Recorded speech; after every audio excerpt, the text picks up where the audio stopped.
The Modern Jeeper Show, the show about Jeeps, Jeeping, and Jeepers.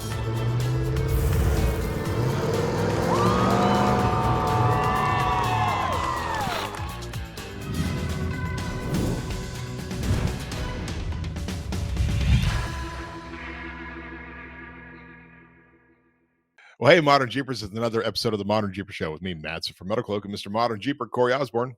Hey, buddy. Hey, Rockstar Jeep Girl, Jesse.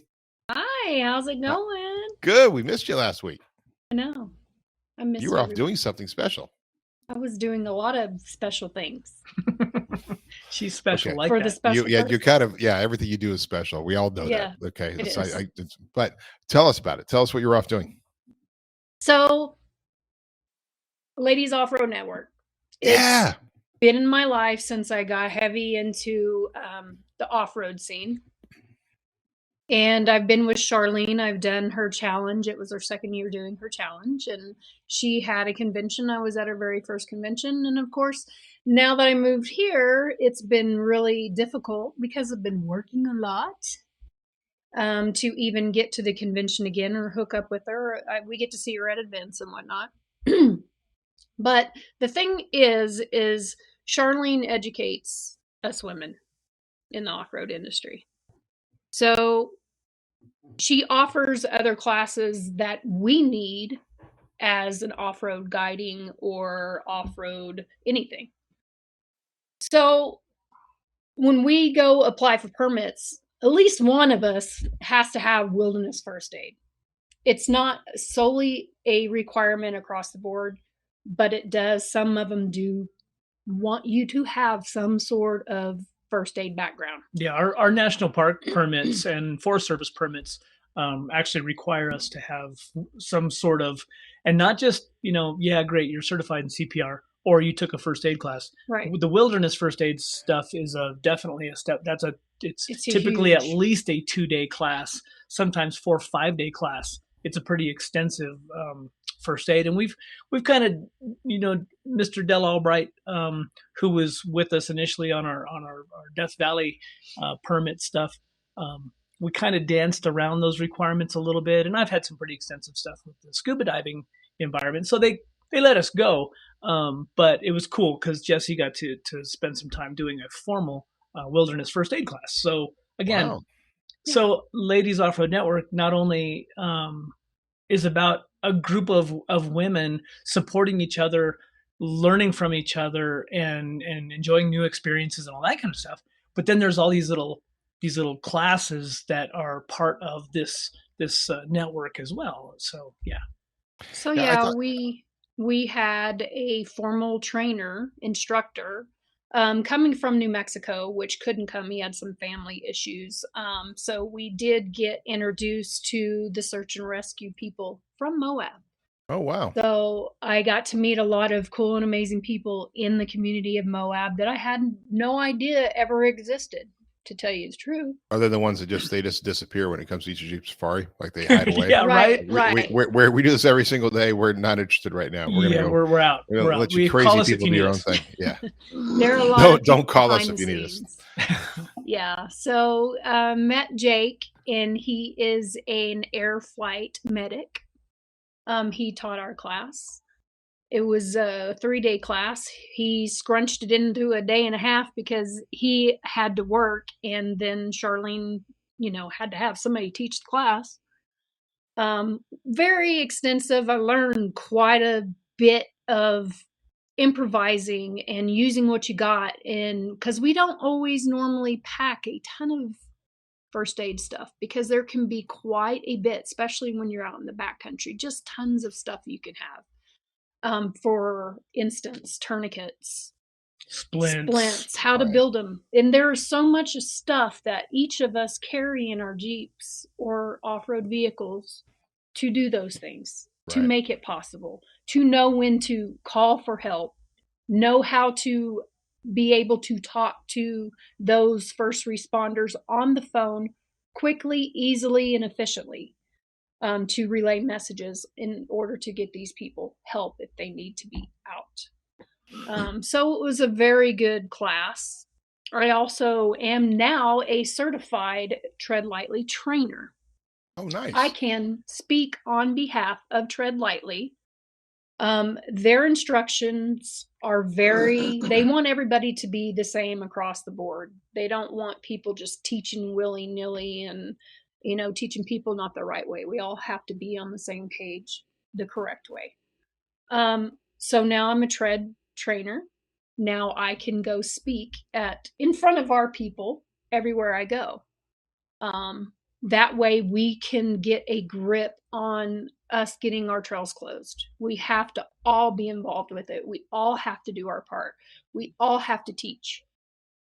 Whether we find combative people on the trail, and that's our norm, is when we try to speak out to those people that are breaking the Tread Lightly rules. Yeah, rules. I mean, how to approach. We did tons of scenarios on how to approach people, what we get on the trail, how we are able to communicate properly with these people that need to be educated. There are tons of people out there that need to be educated.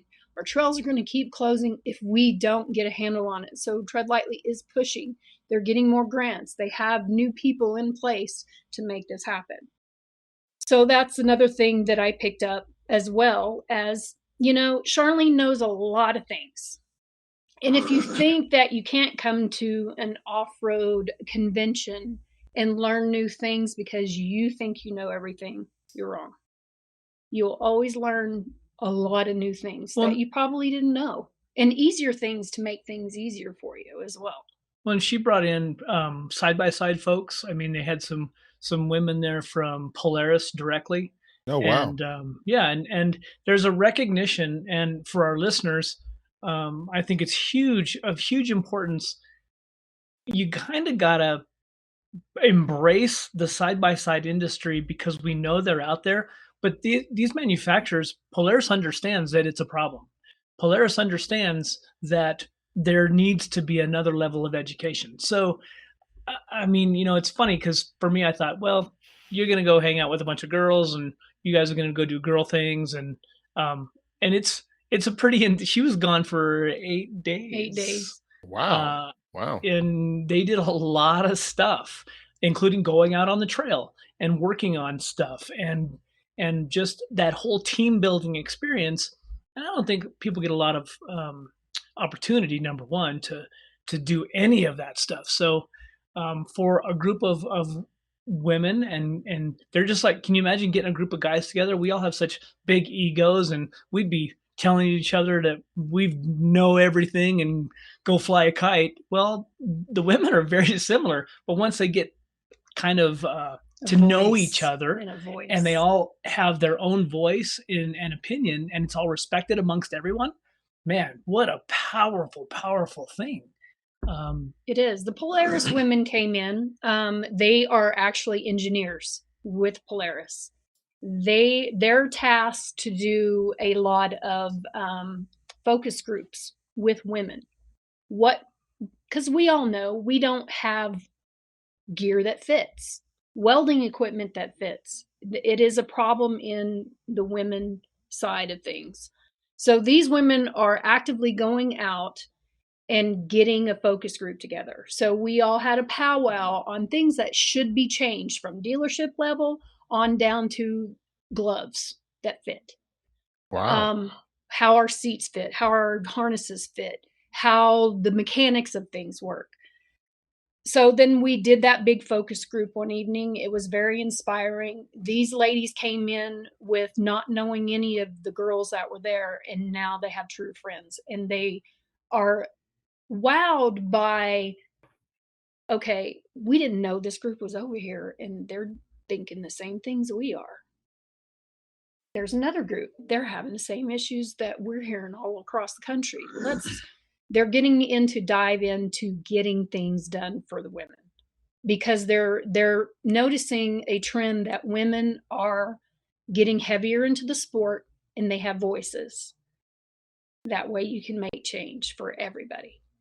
Wow. We got to learn to change a belt hands-on on a side-by-side. So that was really cool. I've never changed one before, and now we know. So We got to hang out with those women a few days, and they're super cool. The backgrounds are super cool. We also got another speaker that Charlene happened to meet in Moab because her AC broke, which was very inspiring. It was an amputee woman. Yeah, her AC on her home. So she called a company to come fix her home AC. Yeah.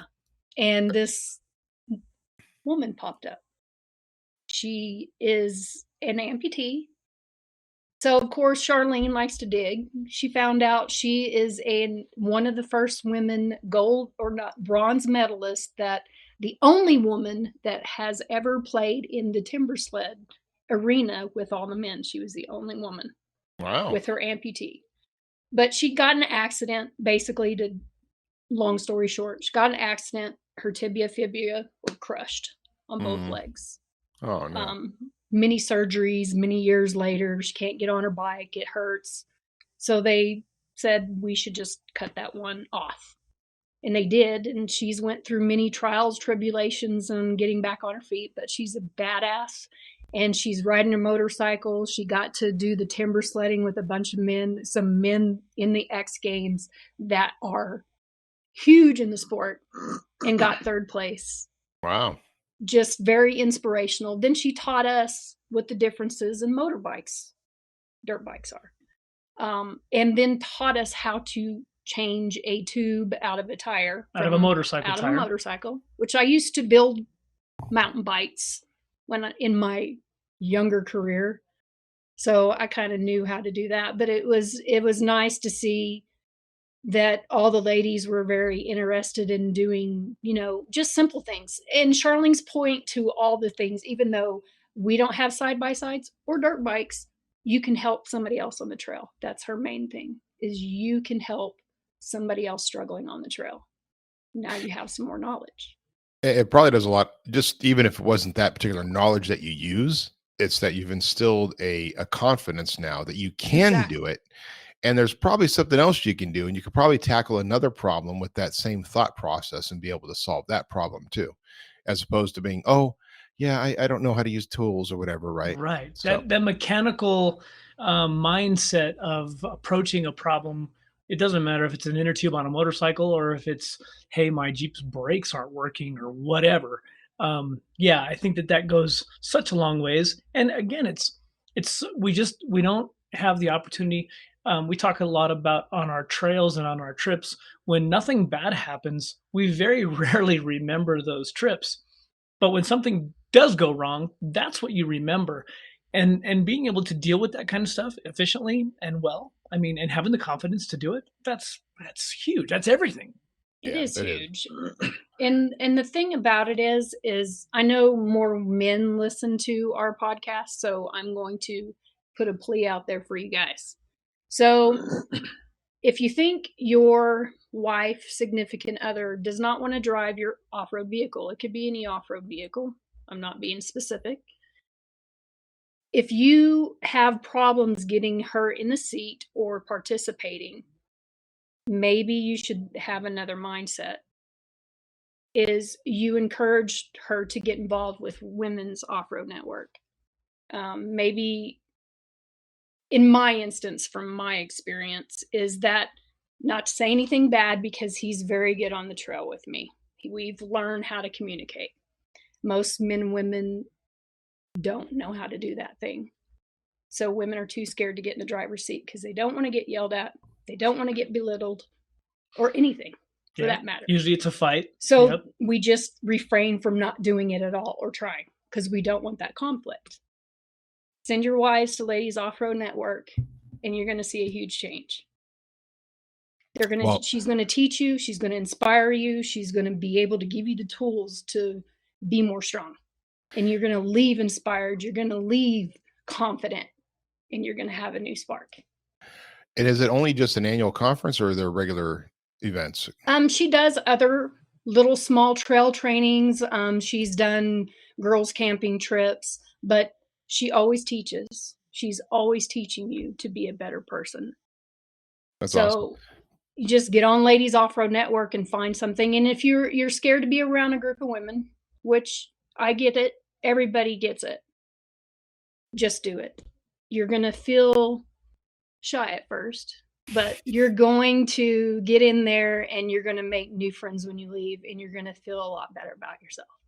No, it's very inspiring. And yeah, Charlene is she's a powerhouse. She's a madhouse too. And let's face it, she's mad, but she is a powerhouse, and I'm so thrilled that this is really working well, and that she's doing such a great job, because it has been a mission of hers for a long time. Whether It has. even now she's in Moab. Yeah, right, now being in Now you Moab, can make it a point, ladies, to get to to go Moab, to Moab. right, and get those skills you need yeah. So she, in an amazing place to do. I mean, that. she started with first. I was at the girl shirts that she did. Remember those? Oh, yeah. Not just a girl. Not just not a just girl. a girl, not just a girl. Yeah. Which which when you say ladies offer net, now you're describing it, and I feel like, oh, it's very solemn. It's a very important thing. Ladies offer network.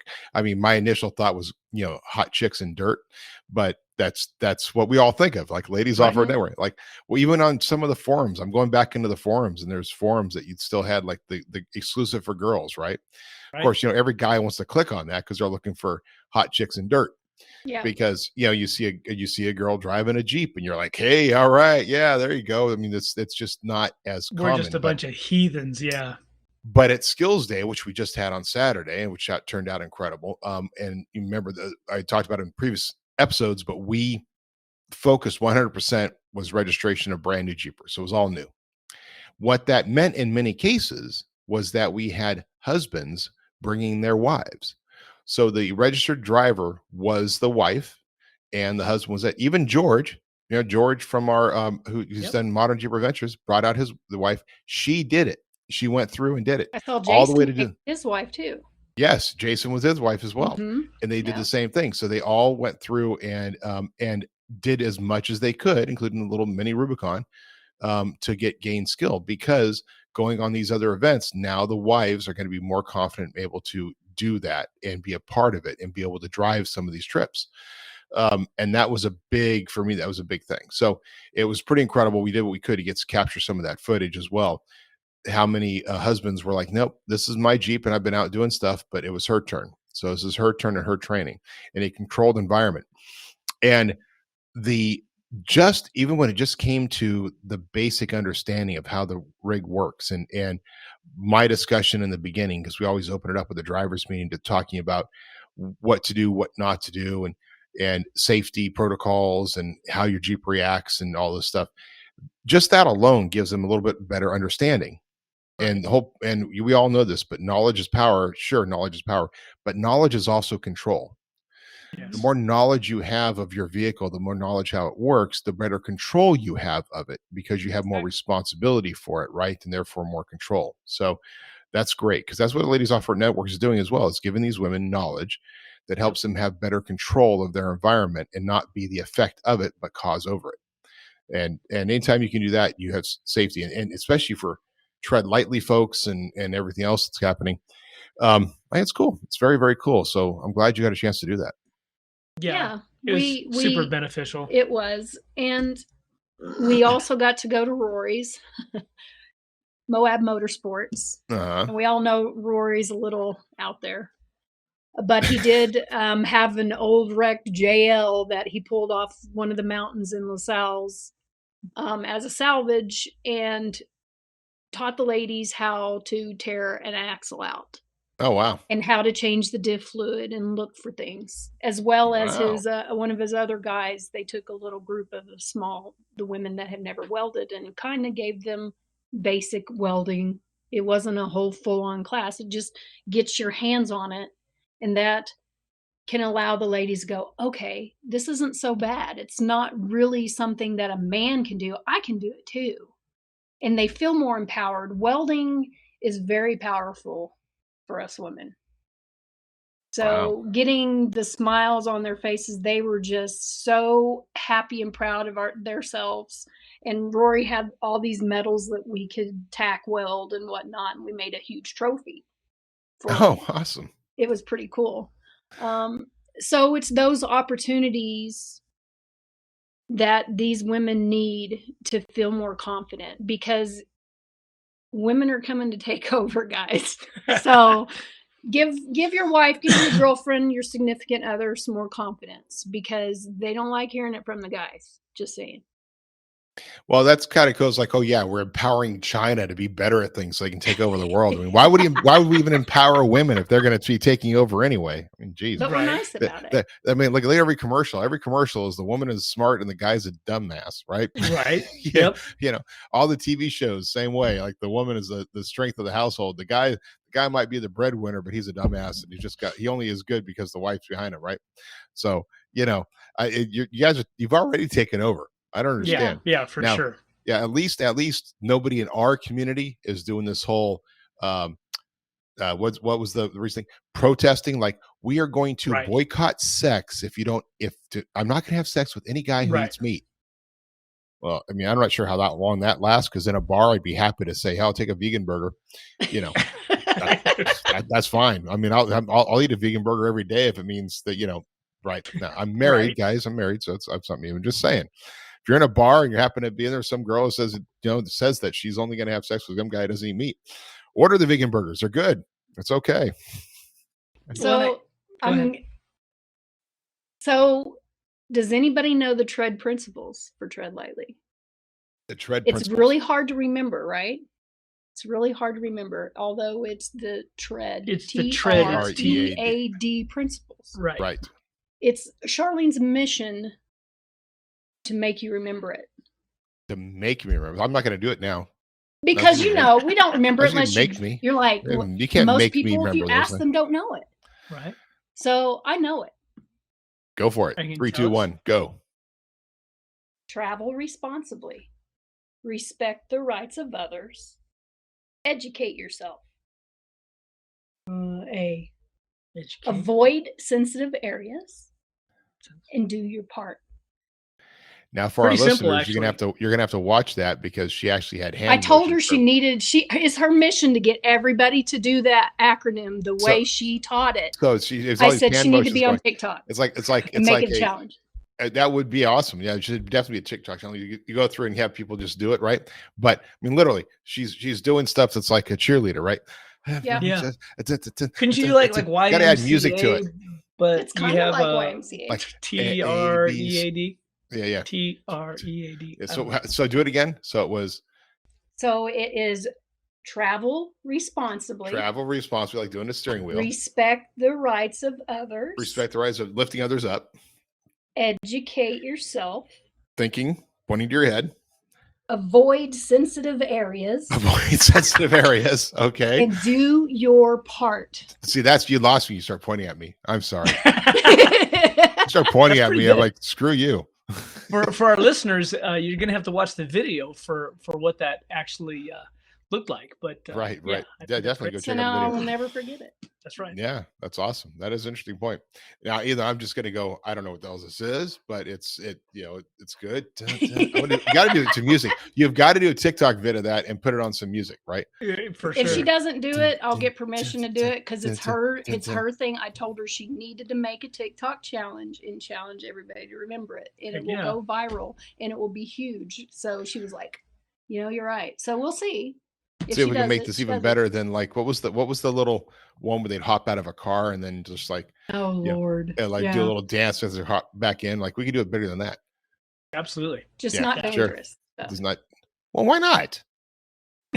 I know Maybe it we gets get Will attention. Smith. Come on, Maybe we get but Will Smith to do that you whole gotta do it shuffle. the right way. We get Will Smith to do the whole shuffle. You see where he climbs to the top of the bridge and he's on top of this big tower bridge, strapped in, doing the shuffle dance, whatever it was, and only thinking this is stupid. Mhm. Why am I doing this?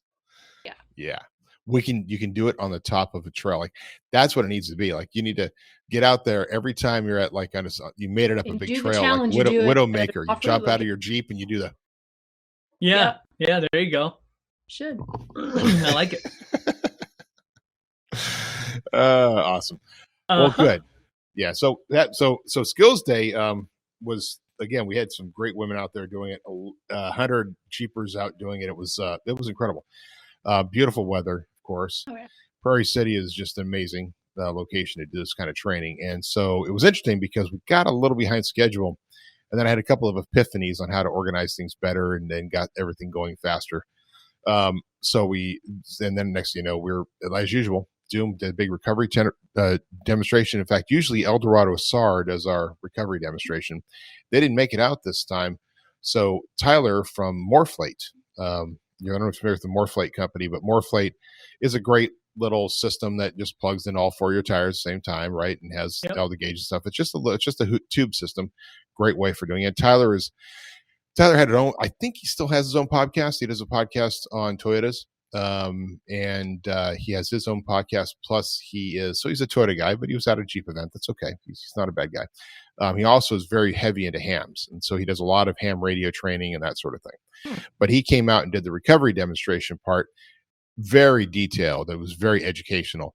I had to get him to shorten it down because he probably could have talked about all the different pieces of equipment for an hour. Oh yeah. Nice. But we had everybody was getting hungry because we do the recovery demonstration right before lunch. And so he did a recovery demonstration. We had Will's Jeep as the recovery. Chris's YJ is the stuck one because, he is in a YJ. So that does happen. Right. And pulled out. So it was great. It was a great recovery demonstration, overall great training. Just another great group of people. We didn't do the CTI trailer this year, and that actually worked out fine. I think it was better because everybody was focused on. It's a distraction sometimes. Yeah, it is a distraction towards the end, especially. And we have some people that, God bless them, but they register just to come out and do that. Right. And that's not our purpose of being out there. Right. So we did that. We did the training and wrapped up about 2:00. It was another beautiful day. Great day. No problems. And had a great group of volunteers. And for any of our volunteers listening, we couldn't do it without them. And it was a great return group. So I don't think we had too many new people, but we had such a large group of volunteers of experienced off-roaders, experienced people. The guy doing the mini Rubicon, I think his name was John or Steve. I don't know. Sorry. He was actually like a professional driving trainer. Oh, and so cool. For him, it was great. And then he was actually doing something unique, which was at a certain point, he would stop and ask the passenger to get out, the co-dog to get out, so the co-dog could understand a little bit about spotting and understand a little bit about what it takes sometimes when you're stuck in something or how to get around things and get a better idea. So, which is great. It was a great idea. And so more people. So instead of the co-dog just being a passenger, go, oh, this is kind of a fun ride. It's like, you're here to learn something too. And you can get out and do some spotting and see if you can learn that other side of it. Because unfortunately, a lot of times we do go out without other people, even though we shouldn't. Yep. But it's always good to have a spotter with you. So definitely another great year. That's awesome. So now, what's next? We've all had just busy, crazy weeks. I spent 6 days basically overlanding. Took a group from Moab over the Rimrocker Trail into Montrose, then into Uray, into Silverton, Lake City, Gunnison, over Schofield, over into Marble area of Colorado with a pretty experienced group of guys, but we had such a variety. We had full-size rigs. We had rigs with trailers. A shout out to the guys behind Elevated Experience. And the opportunity for me to lead that group was it was great. I mean, it is our backyard. And so between Jesse and I, kind of going through the narration of what the Rimrocker looks like, and then a lot of our own modern Jeeper adventures, of course, we covered some of those areas. Again, it just solidifies for me how fun it is to share some of that knowledge of that area. And we had a great film crew. It'll be amazing to see what kind of video they ended up producing. And like I said, it all comes around to the relationships and stepping outside of our box. Jesse spending a bunch of time with some ladies that she didn't really know. This group, I knew a few of them because they were some industry guys. But a couple I'd never really, we go to events and we see people, we don't necessarily get to spend a lot of time with them. So I tell you what, you want to get to know somebody, go camp with them and wake up in the morning when it's 21 degrees. Real quick, you become real close with a lot of folks. And it was a lot of fun. And I think everybody really enjoyed themselves. And again, it's a little bit outside our box, right? It's not our thing. It's somebody else's. but being able to be a part of it and being able to share your experiences with others, the relationships we have in the industry, or the relationships we have with our Jeeps, the relationships we have with each other, that's really what it's all about. The reason there's so much passion behind keeping these trails open in Moab, it's because of the relationship we have with those trails. So again, I think that we're in an interesting time since people are still wanting to travel, they still want to get out, they still want to be a part of things. Yet a lot of people are unable to. Things are expensive. People don't necessarily have the opportunity to go do some of these bucket list items.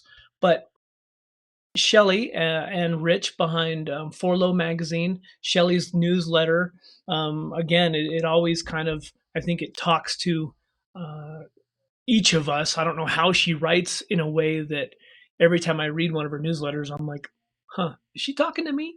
Anyway, she talks about those things where if you put your mind to something, it's very empowering to where you can achieve. If you want to do something, all you have to do is really think about it.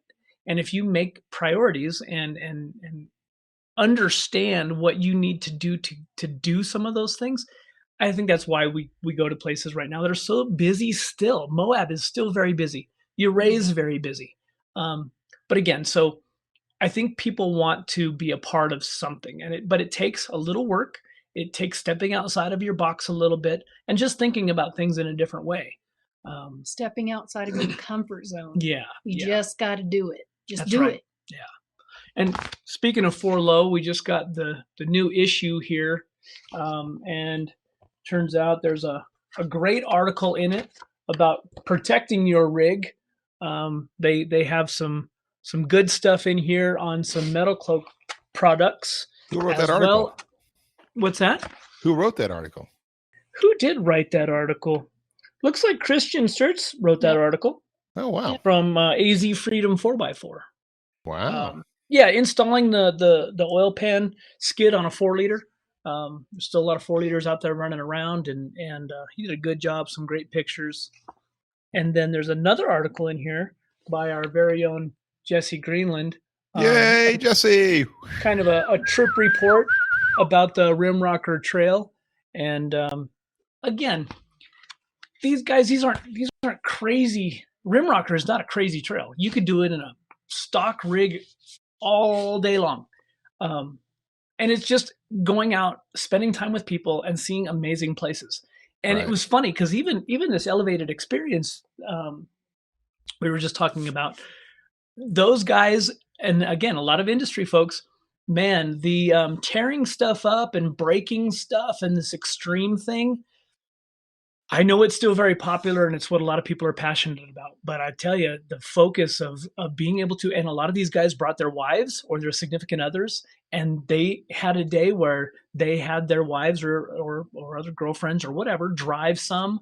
But to be able to spend time with them outside and camping with a group of friends around a campfire, man, does that beat sitting in a garage, laying on a floor, getting oily and greasy, trying to fix something temporarily so you can get off the trail or get home or whatever. So I think the evolution, and we're seeing it. It's people going out and enjoying the outdoors and not having to spend, I broke this and I broke that, and it's going to cost me $2,500 to fix it, or I rolled my Jeep, like that kind of thing. I don't know. It seems we go spend a bunch of money on these rigs, and especially these newer Jeeps. Boy, you've got a huge investment there. Really, you want to go smash it up? Now, a lot of people out there have the money that doesn't matter to them, and good for them. But I tell you, you can see some pretty amazing things and not tear stuff up and have a really good time. So there's that. And Philip took my place for that trip. Yeah, so. Philip. Yeah. Philip was everybody probably saw Philip on our last podcast last week, Yeah. where we stopped by the house real quick, pick up some things, some firewood and whatnot. And yeah, shout out to Philip for being my co-dog. And there's a couple times where he had to get out and spot me over Schofield Pass. It's an extremely narrow pass, and when your tire is literally 4 inches from a cliff edge and that's all you got because it's rocks on the other, yeah, it's helpful to have somebody get out and help you. That's good. I know you did send some video over of going across. I'm like, yeah. I don't know what happens. Do you if you were to start going down there, would you go hard passenger and just pin it and try to ride down the hill? What would you do? Well, it's funny. That goes through your mind. Oh yeah. I'm looking at it going, you have to have a contingency plan. What am I going to do? What happens? What do you do? Do you go all fast and furious on it and try to just pin it down the hill? Well, we had 3 full-size trucks with us on this trip. Chambliss, who owns Elevated Off-Road in Tennessee, Armando, which we know and love, that used to be with Artec, now has his own marketing company, and Tim Cromer from BFG. Those guys were in these full-size trucks trying to negotiate these turns and it was interesting to watch as, you know, you get the front end around, but that rear end is coming in way less wide than you're able to steer. So the rear tire ends up dropping off that ledge sometimes. And even in the Gladiator, I kept thinking, well, if this tire kind of drops down, I'm obviously just going to give it gas. But what'll happen is it could pull that tire down even more and kind of slide you around. So it's really an interesting, shelf roads are definitely different. In fact, Tom Severin wrote up an article, and it's actually on modernjeeper.com, a little bit about how to prevent some of those or negotiate some of those situations, turning certain ways. You know, you may think that you want to turn away from a slide, and sometimes turning into it, like you just mentioned, Masson, is going to be more beneficial. But when you're coming off some of those ledges, if you're sliding off of it, well, you probably shouldn't have been there in the first place, really. Shouldn't have been there in the first place. Yeah, that's article is called Refresh Your Contingency Plan Before Tackling Obstacle. Yes. By Tom Severin. Because that happens. And he does some instances where they're in the mountains and we see a lot of people going off the sides. Yeah. Yeah, we actually came across a trail. One of the trails that I ran for Modern Jeeper Adventures, coming across Hurricane Pass in the San Juans, and you turn, you come above Lake Como, which is just outside of Poughkeepsie Gulch, which is a badge trail. But you have to get up over California Pass to work your way down into Animas Forks. And the road, one of the switchbacks up California Pass was covered in snow and ice. And we avoided Imogene because I had talked to some other groups in Ouray, some of the rental companies, that they said, nope, they hadn't been up there. They weren't going over Imogene again unless the snow melted. So we avoided Imogene, went up over California Pass, and I turned up to go up one of the switchbacks. And even for me, I mean, I've been wheeling up there for 20 years. It made me nervous. And I told everybody on the radio, I'm like, look, if you guys aren't comfortable with this, we'll figure something else out. I really didn't want to back down it because I was already halfway across one of the shelf roads. But there was only a small bit of real dirt showing through the snow. Luckily, we did really well. Nobody had a problem. But it's a mind game that you're thinking to yourself, okay, if I start to lose traction, what does that look like? And, you know, we have less traction with the brakes on. In snow and ice, you never want to hit your brakes. So to keep tires rolling, and even though you want to stop, hitting the brakes is not going to help you. You need to let it kind of go and be able to let the tires roll for more traction. It's a definitely What PSI are you running when you do those, when you go out there? Like what PSI are you running? I was actually up a little high. I was at 15 pounds in the Gladiator. Of course, I'm a little heavier. I would have been better off around probably 10. I mean, in the snow, 10 to 12, 10 to 14, somewhere in there is usually pretty decent. It's going to give you that bigger footprint. It's kind of funny, though. On super narrow roads, that bigger footprint could hinder you depending on how narrow that road is. That's why I was asking, because it just seems like, okay, so if the bigger footprint, all of a sudden you now have more potential overhang. Right. You have a less, but at the same time, if that rear tire was going off a little bit, does that less PSI give it more chance to grip and pull up? Right. Yeah, it's definitely it's got to be a lot of throttle control. Well, both Philip and Curtis said in our previous podcast, we were talking about doing the Modern Jeeper Adventure, how much they were worn down, how mentally they were tired after a full day of wheeling, because you have to, every second can be a problem. So every second you're concentrating so much on what you're doing. So you must have been, you're concentrating on your speed because you have to maintain super, safe speed. You're concentrating on making sure where every point of your vehicle is at too. I mean, half the time we don't think about that, right? Right. We don't think about that when we drive down the road. We just make sure we're between the lane, right? And when you're out generally reading, you go do the Rubicon Trail, you're going to go through some obstacles, but you're not thinking about where your back tire is. You're thinking about where you're supposed to be putting your front tires. And so and as long as you're thinking about that, you're generally going to get through, right? Right.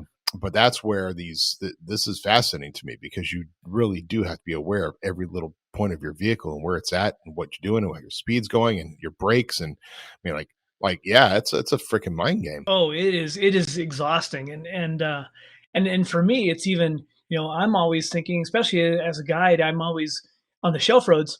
My main concern is when somebody starts coming down the trail towards us, and these are single lane, one way.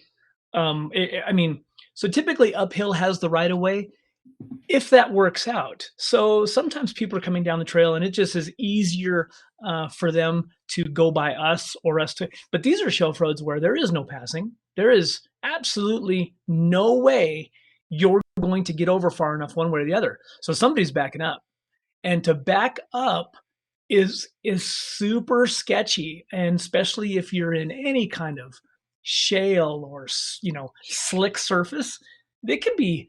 So, not only are you thinking about all those things you just mentioned, I'm also thinking about, oh gosh, I hope nobody starts coming down the trail towards us. And what are we going to do to get by them? Right.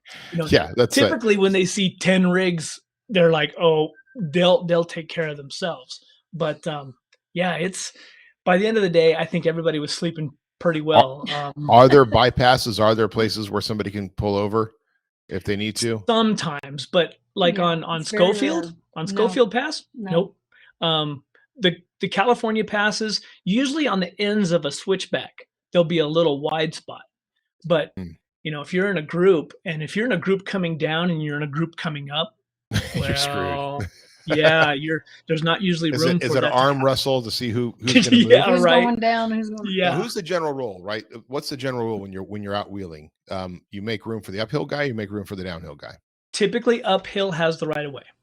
See, so typically uphill has the right of way. But in the mountains, can be interpreted. I'm sorry, we're more than halfway down. It's on you. Well, but we got the right of way because we're going uphill. Yeah, but we got bigger rigs than you do. Yeah, but we got stronger guys than you do. So let's arm wrestle. Right. Well, and a lot of times, we try to be courteous, and folks that are moving faster than us, whether it be a side-by-side or a motorcycle, again, it's always interesting to me that the Jeeper, we all try to be courteous, but then we let somebody pass us, and these guys in motorcycles or side-by-sides throw rocks as they go by us and around corners, and you just kind of, you're like, really? Like, I let you buy us, and now you're going to throw rocks at all the the thing about motors, I mean, there you just get out and just get off your bike. What do you mean? I'm carrying your bike over there. Pick up your bike, carry it on the other side. There you go. Right. For safety purposes. Oops, it slipped and went down the hill. I'm sorry, man. Just like, Well, and we run into a lot of folks that don't have enough experience and shouldn't be up there on motorcycles and that kind of thing anyway. But it happens. So, we had good luck. The folks that we came across, this time of year on some of those passes, we don't see a lot of people anyway.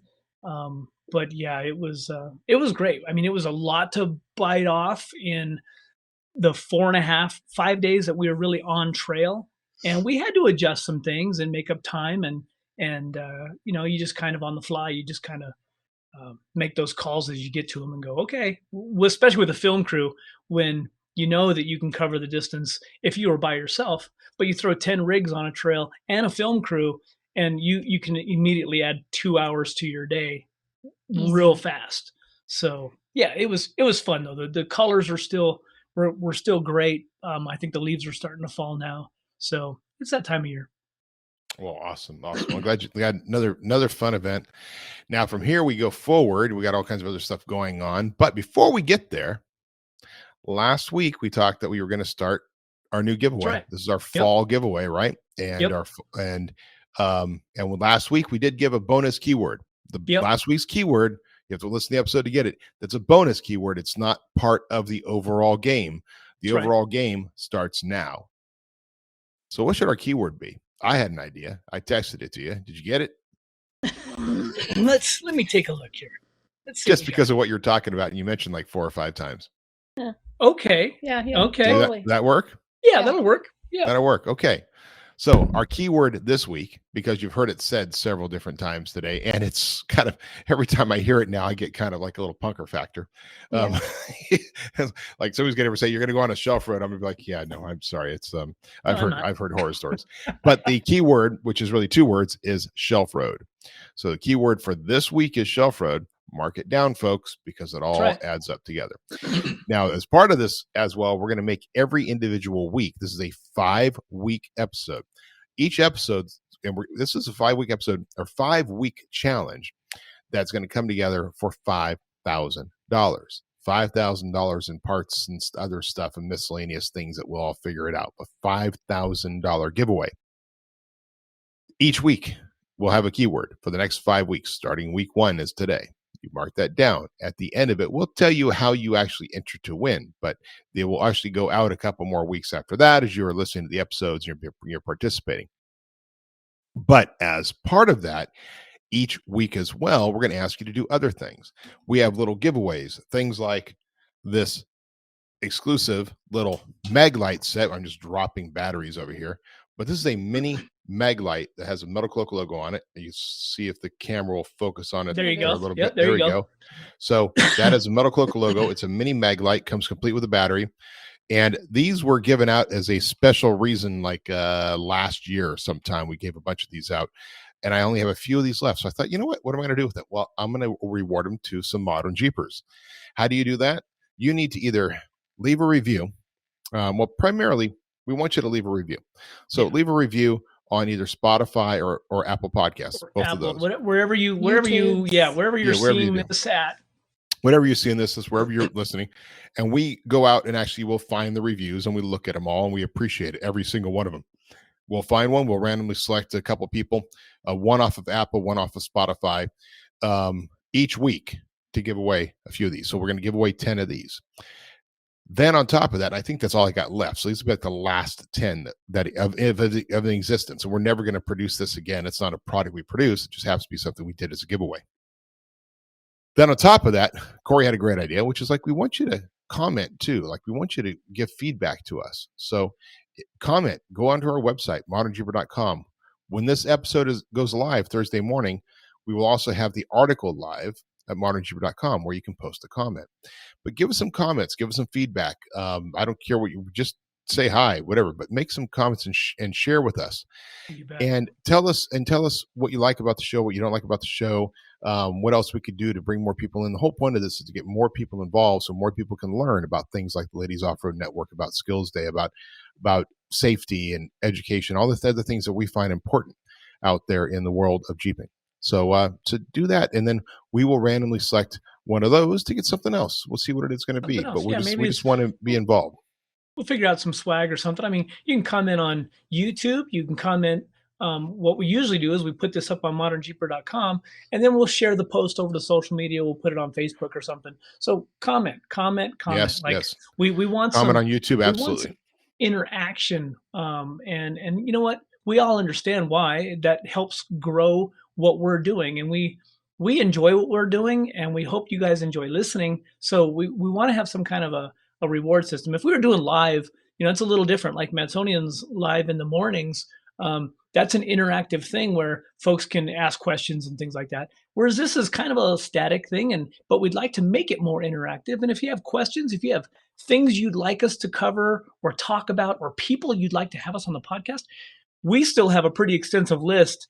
And just because of our schedules, we're usually hard pressed to get some of our favorite people that we still want to talk to in the industry on the podcast. We've had some great guests over the over the last couple of years. And we still have some, but if there's somebody specific you'd like to hear us talk to or talk with, yeah, let us know. Comment. And sharing is caring. That's Don't right. be stingy with us. Share us out. Yes. Absolutely. Sharing is caring. It really is. It touches us when you do share, when you build it up, when you leave a review. So that's why we want the reviews. The reviews obviously help us. So go out there and do reviews, make comments, and share it. Right, share it with your friends. It was cool. We were coming across the rim rocker over above Paradox Valley, and I see these rigs coming towards us, and they're from Missouri. One guy was driving, I think it was a JK, and it was a 2-door, but he had a custom bed on the back, and he extended the frame. It was pretty well done. And so here we are with our group, and here I see his group coming. He's got like 3 rigs with him, and he pulls up next to me, and he goes, "Hey, I just listened to your podcast." And that was the first words out of his mouth. And I'm like, oh, that's really cool. And we're That's from Missouri. Awesome. And they were traveling all the way out here from Missouri. They were headed to Moab. They just spent some time in Colorado. But he recognized the Gladiator because I hadn't even said anything. And very cool. So a shout out to those guys. I hope you guys had fun going across the Rimrocker Trail. And it was really neat to have that whole, hey, we were like, they recognized us, and that's kind of neat. That's what we all like, and that we are a big family. So yeah. Then you can stalk us and know where we're at. Yeah, right. Yeah. We're a big family. Nobody can find me. I'm me. I don't get to get out as much. I feel like I'm really the moderator sometimes. That I'm just providing a platform for these 2 amazing rock stars to be able to car refresheners for with Matson on it. Then we can have you wherever we go. Just pick a different scent, please. Yeah, that's awesome. Let's see, custom car refreshers. We had little Greg Cottrell ones from Rugged. So did you? Yes. he had a couple They're made as a joke, but it was kind of funny because he's still hanging in there. We talk to Greg quite often. He doesn't smell anymore, but yes, he does. For a little while there on some of these rougher roads, I always comment to myself, "Hang on, Greg," because he's whipping off the mirror and see. Oh, that's awesome! Yeah, I hadn't thought about that. That's a great little swag item to give away. Yes, we were thinking about what to do that's different. A car refresher. Yes, absolutely. Yes. I don't know if I do it. I don't know if I do it. I mean, maybe. Maybe we get like Dennis to do some, like Dennis with Terraflex. He should do it. He has an iconic head, right? He does the bouncing head thing. I have a T-shirt of Mr. Wood. Dennis Wood, Mr. Wood. Porn star. Just saying. Just saying. Sorry, Dennis. I didn't mean to start that conversation. So that's awesome. Great. We'll see you though out in Death Valley. So we will. You'll see us in Death Valley. I'm going to bring out Jack and my son Jack, and we're going to go out there and enjoy it for a while. And I haven't done the fall, so I'm pretty excited. And I think, you guys are just a wrap-up point, but I do think there's like 1 or 2 spots available, specifically in the first trip, 6. Which the first trip has a couple. All right, so for all listeners, I am going to be on the first trip, 6 through 9. So if you want to come out and hang out with me, you don't really care about Death Valley, but you want to hang out with me. There you go. There's a couple of spots available, so you got to register now. This is the time. This is it. So this is going live Thursday morning, which you have pretty much till Sunday to register. So you got like 3 or 4 days to register. Yeah, we got to shut it down so we can get T-shirts ordered and all that kind of stuff. So that's right. But you get to hang out with me, so it's worth it. So that's right. Yeah, and I don't know where I'm taking anybody. So that's the whole part of it. I think it's Corey and Jesse are doing a phenomenal job of trying to figure out how to do this one because of all the closures and all the problems that happen with the weather. But it's going to happen, and it's going to be the most unique experience you've ever had in Death Valley because you're going places you would never think of going. Places that others that are experts in Death Valley that we talk to are like, I don't know, I've never been there. Well, and we've steered clear of this area a little bit just because some of the locals, I think, like to intimidate people from coming up that way a little bit. So it's going to be interesting because we've heard many stories about several different things. So maybe we'll get some recovery traction boards out and see what we got. I will promise this. I'm now 3 days into literally scouting routes on paper, and I know where we're going. and of course, my OCD has made it to where I have to I have to make sure that there's neat things to see. That's kind of our goal. We'll actually be heading out there very soon to go and pre-run a lot of this. But the flooding has definitely, it's closed off the roads into the main centralized part of Death Valley's National Park, but there's still a lot of park out there. So so stay tuned. I mean, you need to sign up, and if you're listening to this and you have signed up, know that you've already been part of some email conversations, and you guys know what I'm working on. So it's gonna be amazing. I'm excited. Every time we go to Death Valley, it's amazing. It's always different. It's always unique. So yeah, it truly is. And for and the Corey, nights are warmer. And for Corey to be, you understand, listeners, that it's one thing to to be somebody who goes out, does this professionally, and does the same route over and over, and just brings people through and just does the same thing. There has never been a Death Valley trip where both trips were the same, right? So even when they do it back to back, Corey and Jesse find a way for the second trip to be unique compared to the first trip. So, which is why we do offer up the back-to-back trips. Like there's a couple of those available left too, where you can actually go and for a reduced fee and just do the entire time. That means an entire week out of Death Valley, which is going to be, again, all totally unique. Maybe a little bit of crossover, but very little. But think about it. Corey actually narrates these entire trips. Part of the narration is the history and understanding of the history in the area. So he's going to go a totally unique way, which means he needs to sit down and do a bunch of research and come up with narration and a history lesson for all of you, which is why he's excited about it, quite frankly. I mean, if we were just a company doing like these routine routes and stuff without any real interest, we probably would say, we just can't do it this year. We're going to call it off. Right. But Corey's partly doing it, guys, because this is an incredible challenge. It's new, and he's going to learn a whole another section of history about a region of Death Valley that most of us just aren't familiar with. So I'm pretty excited about it. I'm pretty excited about it. It'll be fun, and I really enjoy that side of it. And it's something new, right? And this is we get the comment so often where people will say, "Well, I've been to Death Valley, and it was okay."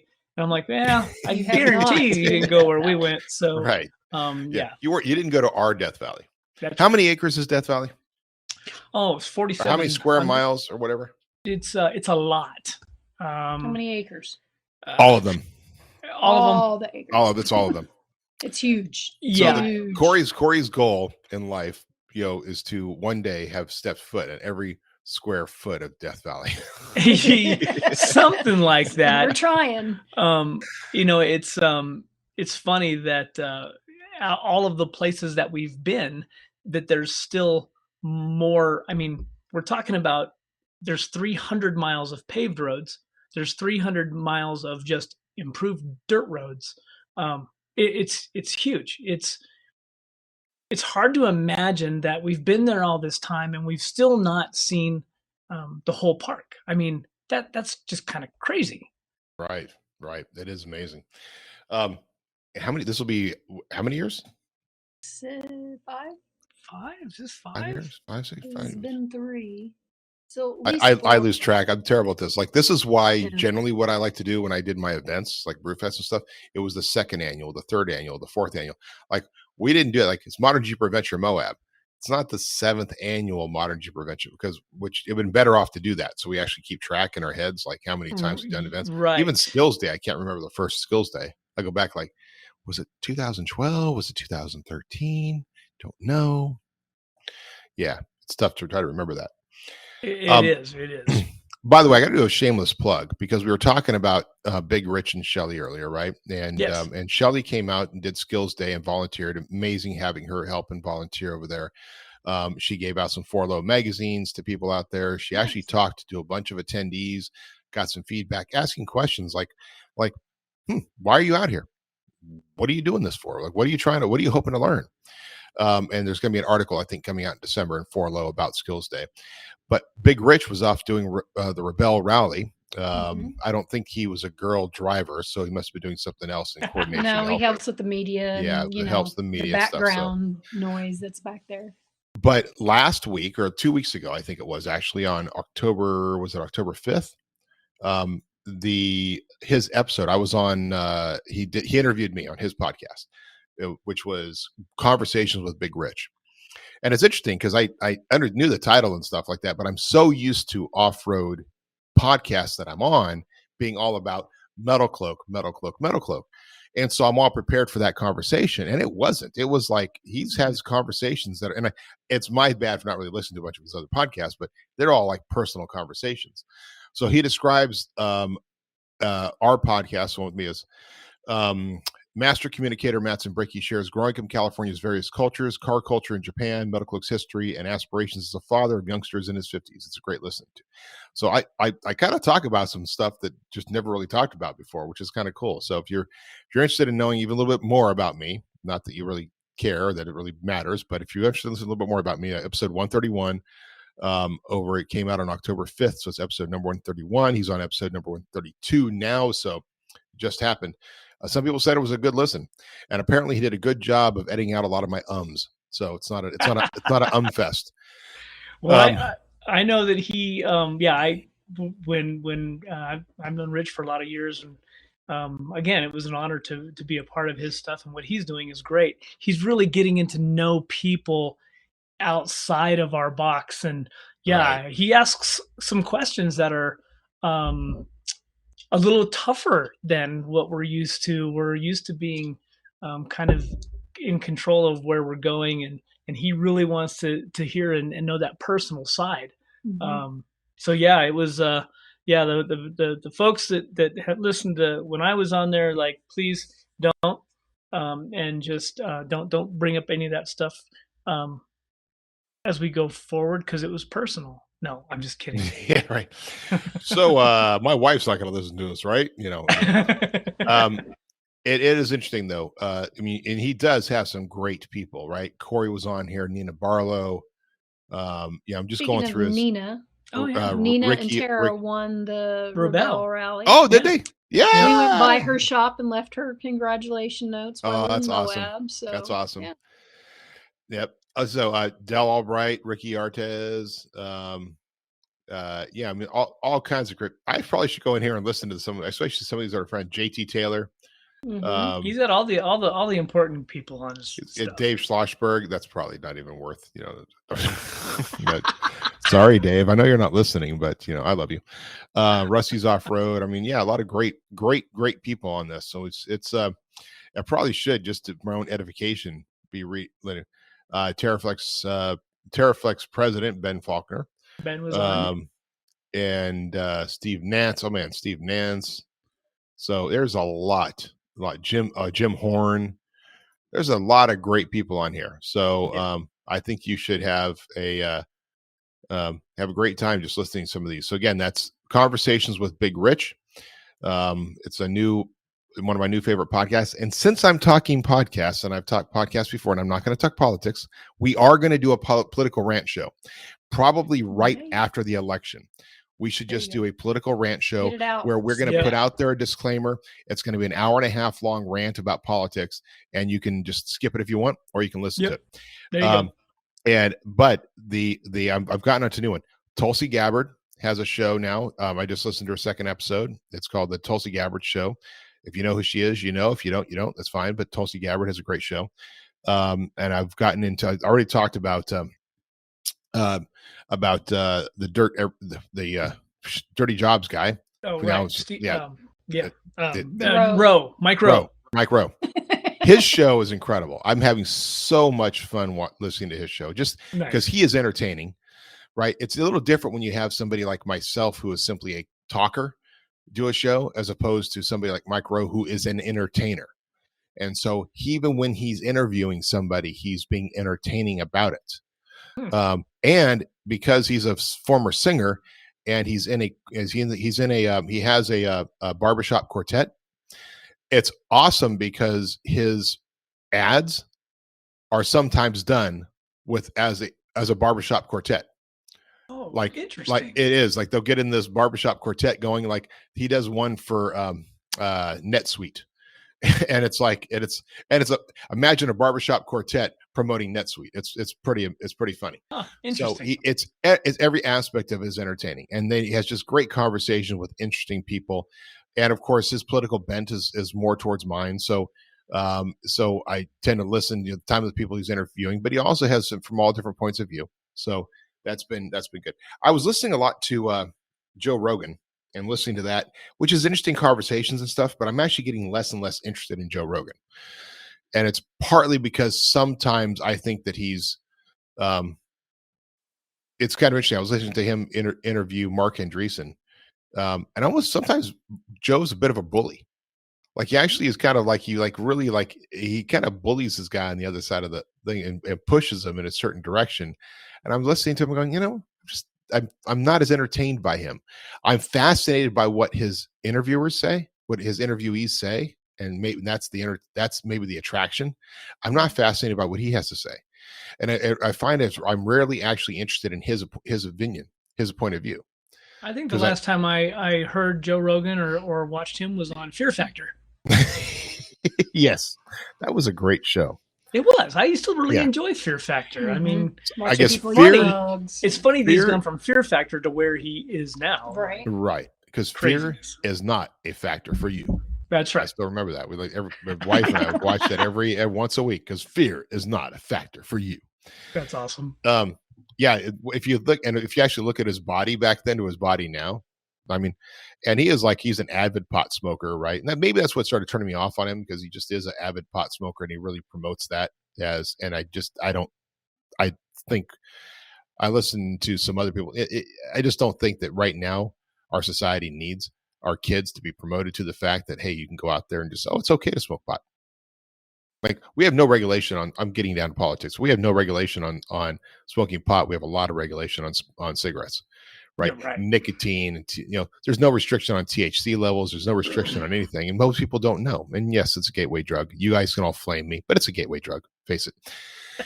All right, so moving on. But yeah, anyway, that's a great. It was a great interview with Big Rich. Really appreciate him doing that. And I think it took us like months to try to finally do it, and I'm glad we did. So we got to get Jesse out there now. Like Jesse, you got to get some podcasts. You got to do some shows. No one wants to listen to me. What are you talking about? You'd be surprised. You know how I love to talk about myself. Yes. Well, yeah. Yes. Oh, God. Well, you can talk about, but we get you out talking about Ladies Off-Road Network. Mm-hmm. There you go. Mm-hmm. And tread lightly. So we're going to see an article on modernjeeper.com. We should see several articles. Actually, you should do some how-to articles, and maybe you can convince Charlene, who I asked long ago, to start doing some articles and do some stuff. Right? For sure. Yeah. Have we had her? Get her on the podcast. Yeah, we haven't even had her on the podcast, have we? Nope. I was on her podcast back in the day when she was doing that one. Right. So we should get her on. Media. Okay. Yeah. Jesse, it's on you. Schedule it out, Jesse. We'll let's figure get her that on out. the podcast. And then let's get Nina on too. Let's get Nina on. Talk about Rebel Rally and all she's doing. She's just an interesting person. Definitely. I'd love to have her on too. So cool. Yeah. Anything else other than the fact that we're still pushing the deadline? What's the deadline for the Moab comments? Is that the the 20? Was it 21? 20? 22. You go to rr4w.com. It's been extended to the 21st. Yeah, 2021. Yeah. 12 midnight on October 21st. Yep. So, folks, this episode here will go live on it's on 20th, right? On 20th, yeah. Yeah. So, if you hear this, that you got 1 day left, well, 2 days left. If you hear this and you're listening to this episode when it goes live on Thursday the 20th, you have until Friday evening, midnight Friday. And I'm assuming it says 12 midnight. I do not know what year,